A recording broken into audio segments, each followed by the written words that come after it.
basically I'm going to take this to the point where I try it out, and if I like how it is, I'll be like, well, let's just stop cooking it.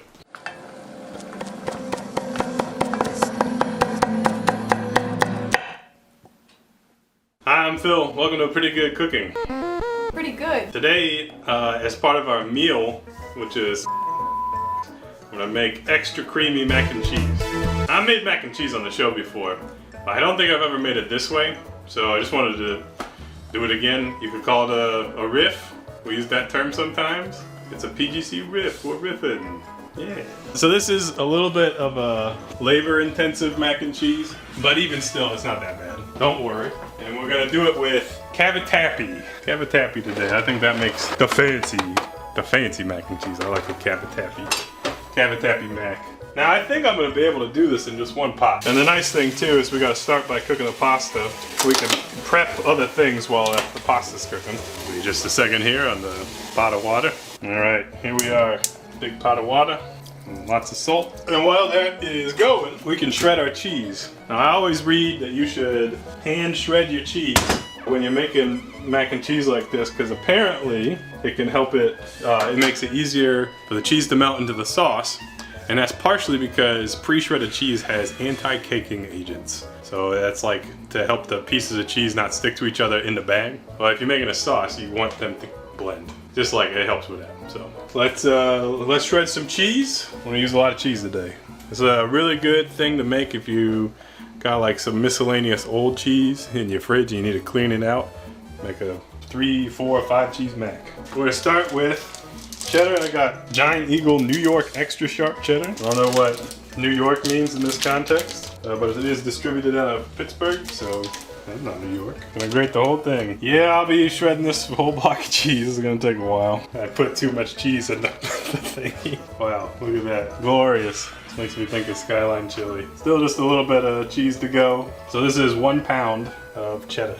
Extra sharp. And in addition to that, we're gonna shred some Gouda. I think this is smoked Gouda. It looks smoked. Yeah, that's smoked. Smoked Gouda. So this will be a little bit of a contrast in terms of flavor. I don't think that it will make the whole mac and cheese smoky.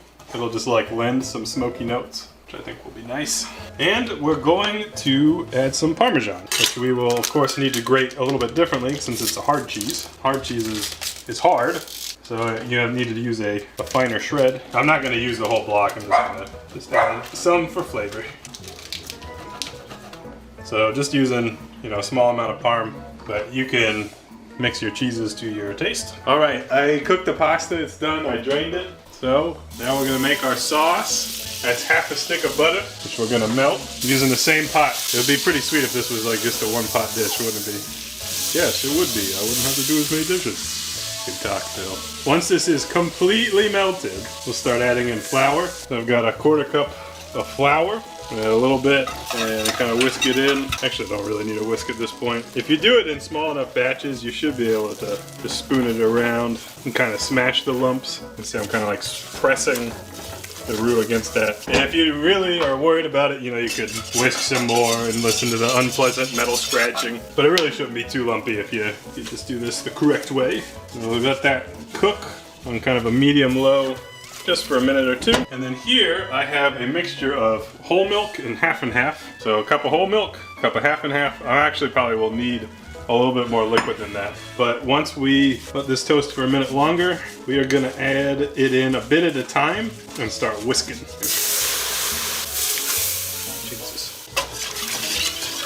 This is kind of a stage where you may get some clumping, and of course you can whisk that out. And this is the kind of thing where it cooks on the bottom the fastest. Add a little bit more liquid. You need about 2.5 cups of liquid overall. The ratio I used is limited by, I ran out of half and half there, but you can also add in some cream. Shouldn't make a huge impact on the ink cut. We'll add some seasoning. We've got mustard powder.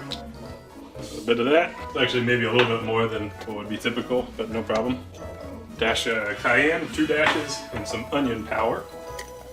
And we'll add a bit of salt. Remember that cheese is also salted, so just bear that in mind. If you want to add pepper, you can. I think I will forego that for now. Alright, right, so we're gonna cook this. We need it to thicken up a bit. And I recommend periodically whisking. You know, the more you whisk it, I think the smoother of a sauce you'll have. But even just from the feel of running my whisk through it, I can feel it starting to thicken up, which is great. It's exactly what we want it to do. Now the nice thing with this is that there's kind of like some leeway, I'd say. So you could keep letting this cook down, you could let it thicken up, but I actually don't really want to over thicken it at this point because we're going to incorporate the cheese. Yeah, that's perfect. All right, so let's start adding our cheese. We're going to add most of this cheese. We're going to fold it in, and I'm going to reserve just a little bit of the cheddar because we might use that as a topping. And if we don't, no problem.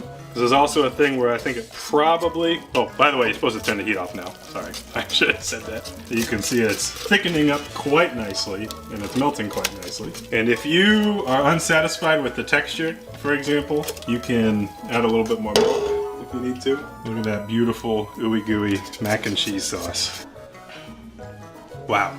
Super, super good. It's silky smooth. I think that it's like really, really good in its current form. The smoked Gouda actually is more of a pronounced flavor than I would have expected. So this is now a smoked Gouda mac. So here's where we go next. Campbell's cheddar soup.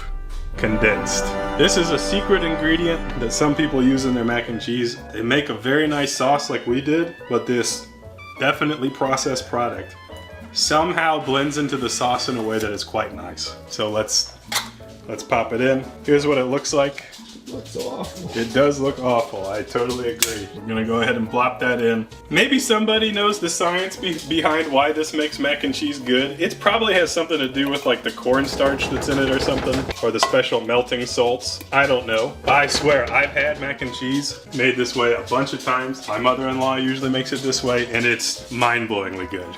So we're gonna go ahead and whisk that in together as well. All right, man, that looks amazing. So I, low-key, just wanna put my pasta in here, mix it up and call it a day. So I'm gonna try that. But if we wanted to go further, we could bake it. So let's go ahead and do that. It's my cavatappi. But I think I might just be done. Because I feel like, you know, texture-wise, yeah, of course, you could bake it longer. You know, you could do a crispy topping. If it's too cheesy, for example, you know, you can see it's very liquidy. Baking it would be a way of kind of letting it set. But I kind of think I just want it this way. Like, I just like really creamy, saucy mac. So that might just be what we do. For the ASMR people, I don't know if I've ever met anyone who is an ASMR person, like, on an ongoing basis. Here is some sound of me mixing pasta. Okay, that's enough of that.